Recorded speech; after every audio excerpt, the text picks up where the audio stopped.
Alabama.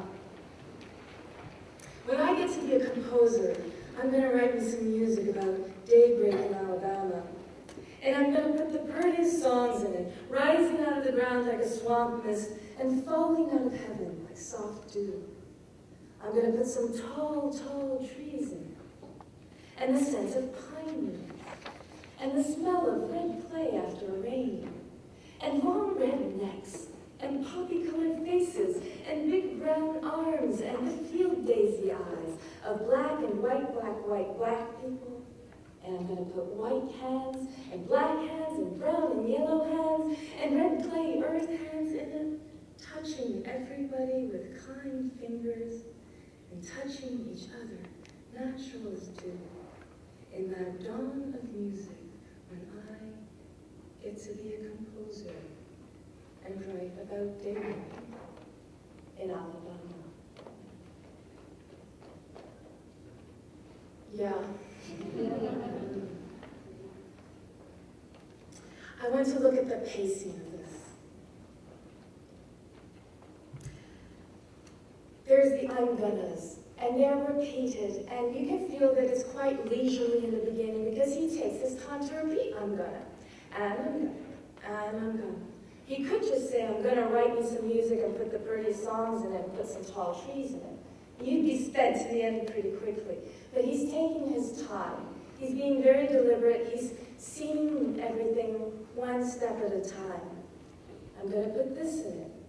I'm going to put tall, tall trees, and he lingers over the land. And there's a pause at the end. The phrase comes to an end and the line comes to an end. It doesn't really run over, because there's a pause where he contemplates what he's imagining. And there's the receptivity for the next thing to drop in his mind. And if you think about it, it's going to take time, because he's not just scanning what's already there, and your eye can just move over it in one sweep. He's putting it there, almost like the creator, right? I'm going to put this in it. I'm going to put, that's going to take time. You can only do one thing at a time. They're not all blurred together in one reality. They're coming into being out of nothing as individual things, remarkable in themselves. And you really see that on that edge when they're coming out of nothing. He's putting them there for the first time. And the scent of pine needles, and the smell of red clay after rain.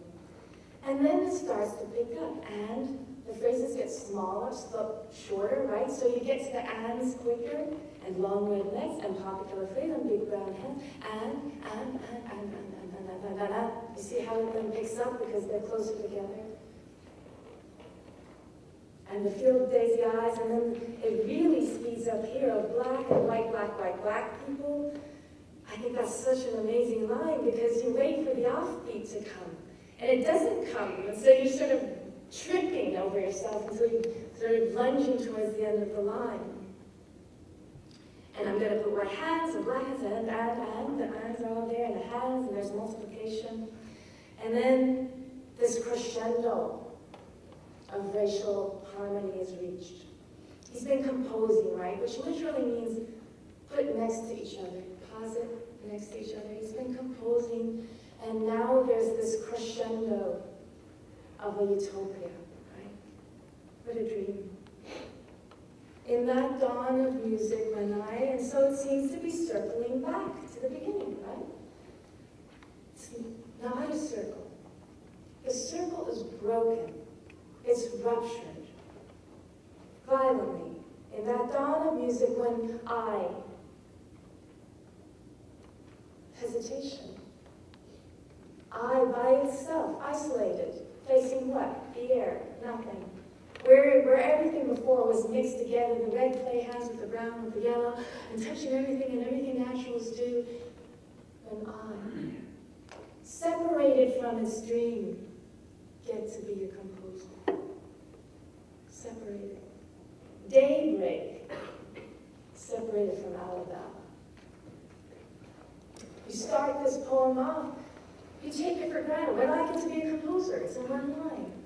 Daybreak in Alabama, it's intact, it's a phrase. You take it for granted. Daybreak in Alabama, yes. Not by the end. You have been very gradual gradually led from something that's very real, right? It's the tall trees, the smell of pine needles, very gradually led to this vision of harmony. Because that utopia, after all, is rooted in the natural. Everyone has the same red clay hands into which the breath has been breathed. And so you don't realize how far you've gone. You've been taken so slowly. You've been getting excited. And you don't know you have traveled far into the future. You don't know that because you've been taken so gradually. You have been caught up in the excitement because you're reading and then you're cut off. You're broken.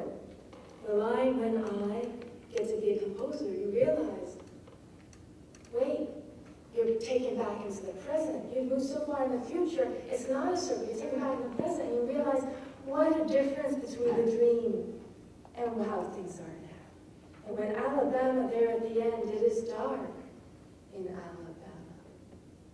It's very dark.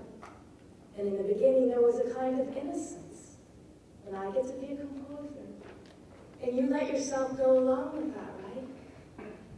And then there came the moment of brutal disillusionment, which would be the feeling facing many young black boys, right?